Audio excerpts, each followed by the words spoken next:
Shalom, berjumpa kembali di dalam Sermon Today kali ini. Hari ini saya ingin menyampaikan kebenaran firman Tuhan dengan tema percaya dan taat. Mendasari kebenaran firman Tuhan, di hari ini saya mengajak kita membaca di dalam kitab Yunus pasal yang pertama, ayat 1 sampai dengan ayat yang kelima. Di sana oleh Lembaga Alkitab Indonesia diberi perikop Yunus mengingkari panggilan Tuhan. Datanglah firman Tuhan kepada Yunus bin Amitai demikian, bangunlah, pergilah ke Niniwe, kota yang besar itu. Berserulah terhadap mereka karena kejahatannya telah sampai kepadaku. Tetapi Yunus bersiap untuk melarikan diri ke Tarsis, jauh dari hadapan Tuhan. Ia pergi ke Yafo dan mendapat di sana sebuah kapal yang akan berangkat ke Tarsis. Ia membayar biaya perjalanannya, lalu naik kapal itu untuk berlayar bersama-sama dengan mereka ke Tarsis, jauh dari hadapan Tuhan. Tetapi Tuhan menurunkan angin ribut ke laut, lalu terjadilah badai besar sehingga kapal itu hampir-hampir terpukul hancur. Awak kapal menjadi takut, masing-masing berteriak-teriak kepada Allahnya, dan mereka membuang ke dalam laut segala muatan kapal itu untuk meringankannya. Tetapi Yunus telah turun ke dalam ruang kapal yang paling bawah dan berbaring di situ, lalu tertidur dengan nyenyak. Demikian jauh pembacaan firman Tuhan. Berbahagia kita yang menyimpannya dalam hati, lalu melakukannya dalam kehidupan kita sehari-hari.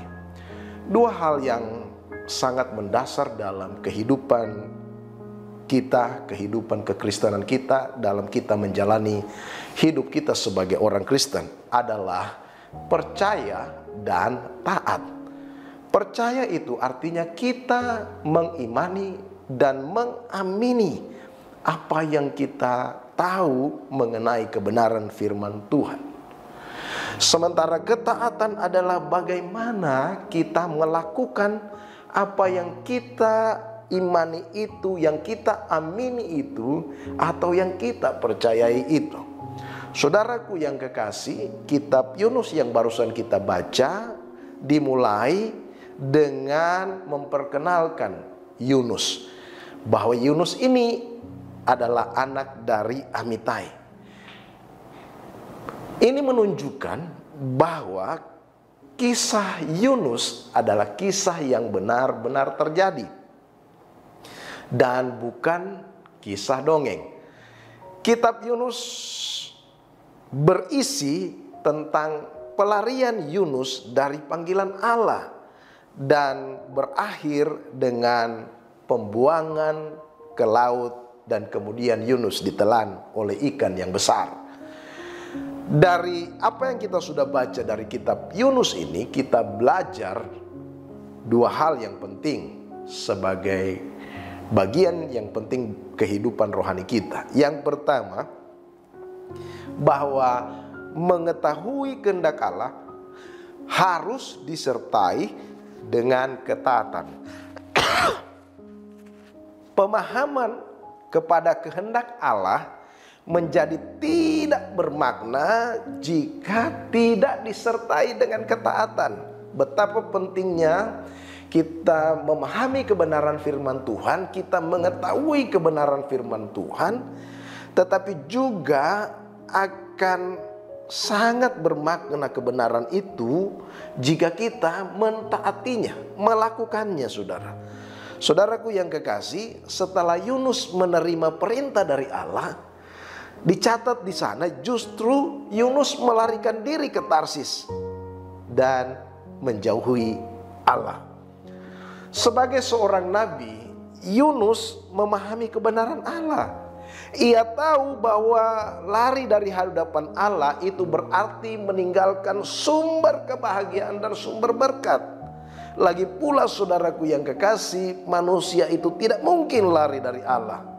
Tetapi ironisnya justru Yunus menunjukkan ketidaktaatannya dengan dia berusaha keras untuk melarikan diri dari hadapan Allah, lari ke Tarsis. Ia berangkat ke Yafo, lalu memilih kapal, membeli tiket, naik ke kapal, lalu dicatat pada ayat yang kelima, dia turun ke bawah kapal itu dan bersembunyi di sana. Saudaraku yang kekasih di dalam Tuhan, apa yang diketahui oleh Yunus tentang kehendak Allah, apa yang dipahami oleh Yunus tentang kehendak Allah, saudaraku yang kekasih, pemahaman Yunus akan kebenaran Allah itu menjadi tidak berarti karena dia memilih untuk tidak mentaatinya. Ini hal yang pertama, pelajaran yang pertama yang kita dapatkan dari kisah pelarian Yunus. Yang kedua, saudara, kasih Allah lebih besar daripada ketidaktaatan manusia.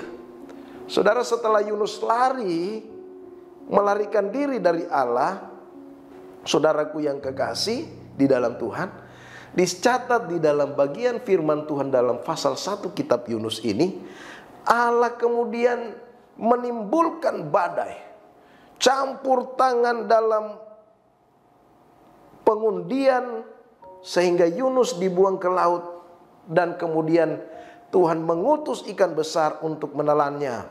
Lalu Yunus harus membayar harga atas ketidaktaatannya dengan tinggal di dalam perut ikan itu selama 3 hari.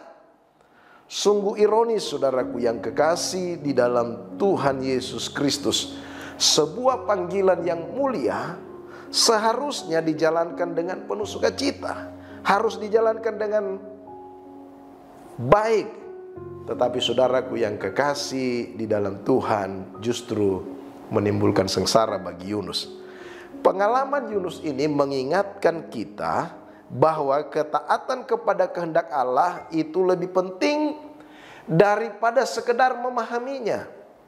Namun untuk dapat taat kepada kehendak Allah, seorang percaya harus terlebih dahulu memahaminya.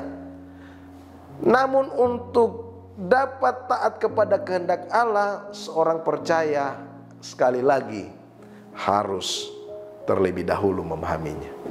Apakah Anda rindu memanfaatkan semua sarana untuk memahami kehendak Allah? Alkitab adalah sarana kita yang paling utama untuk memahami kehendak Allah. Jika kita mau memahami kehendak Allah, kita harus membaca, merenungkan firman Tuhan lewat Alkitab. Saudaraku yang kekasih di dalam Tuhan Yesus Kristus, salah satu yang menghalangi kita untuk mentaati kehendak Allah adalah keinginan daging kita.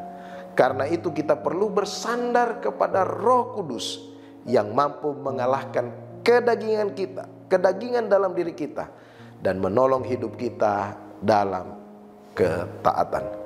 Kiranya Allah menolong kita menjadi umat-Nya yang tidak hanya haus dan lapar pada kebenarannya, tetapi juga berusaha sekuat tenaga untuk mentaati kehendak-Nya. Demikianlah renungan kita kali ini. Diberkatilah kita senantiasa. Amin. Mari kita berdoa. Kami mengucap syukur Tuhan untuk hari ini. Kami bersyukur kami boleh belajar kebenaran firman-Mu yang mengajak kami hari ini untuk percaya dan taat kepadamu.